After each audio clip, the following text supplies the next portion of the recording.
આવી જ એક ઘટના રાજકોટમાંથી સામે આવી। રાજકોટથી એક ભાઈનો મને ફોન આવ્યો। એમણે કહ્યું કે મારા ભાઈ પોલીસ કોન્સ્ટેબલ હતા અને પોલીસ કોન્સ્ટેબલને મારી નાખ્યો હતો। પોલીસ કોન્સ્ટેબલને મારી નાખ્યો તો પછી એમને શું સમસ્યા છે? જે તે સમયે શું પોલીસ સહયોગ નથી આપી રહી? એ મનમાં પહેલો પ્રશ્ન છે।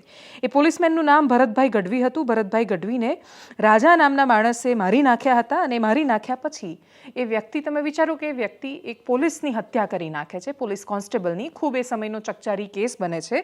એ પોલીસ કોન્સ્ટેબલનું નામ ભરતભાઈ ગઢવી હોય છે। એ ઘટનાને જોનાર તાજના સાક્ષી હોય છે જિગ્નેશભાઈ, અને એ જિગ્નેશભાઈ સાક્ષી હોય છે। બહાર આવીને એ બહાર આવે છે અને પછી એ જબરદસ્ત કચકાવે છે।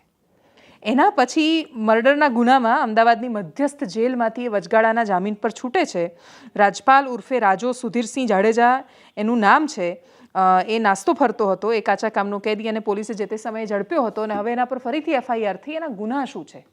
તો કે એણે જેટલા સાક્ષીઓ હતા એ બધાના મર્ડરની કોશિશ કરી, એમને મારી નાખવાનો પ્રયત્ન કર્યો। પોલીસ પાસે જઈએ છીએ તો પોલીસે પહેલી વાર જ્યારે એક જે વિક્ટિમ હતા એ ગયા પોલીસ પાસે, પીડિત, ત્યારે પોલીસે કહ્યું ઠીક છે, આવું બધું ચાલ્યા કરે। પોલીસના જ એક કર્મચારીને મારીને એક વ્યક્તિ બહાર આવ્યો છે, એને મારી નાખ્યા છે। એ વ્યક્તિ જેલમાં છે, પાછો આવે છે તો પોલીસને એને ડર નથી લાગતો પોલીસનો? ઉપરથી એ કેસમાં એ પ્રકારના ગુના કરી રહ્યો છે અને એ વ્યક્તિને કોઈ જ સહાય નથી મળતી।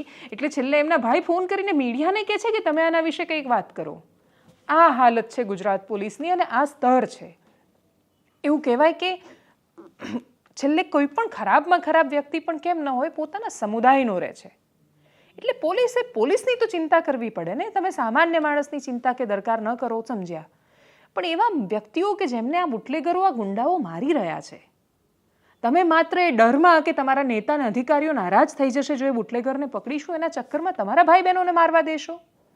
એવા કેટલા પોલીસના કર્મચારીઓ છે જેમણે ઓન ડ્યુટી પોતાનો જીવ ગુમાવ્યો છે, ઓફ ડ્યુટી કામના કારણે જીવ ગુમાવ્યો છે। પોલીસની નોકરીમાં જો પોલીસને સુરક્ષા મહેસૂસ નહીં થાય અને એક પોલીસ કર્મચારીના મર્યા પછી એમના ભાઈએ મીડિયા પાસે જવું પડશે, તો એનાથી ખરાબ શું હાલત છે?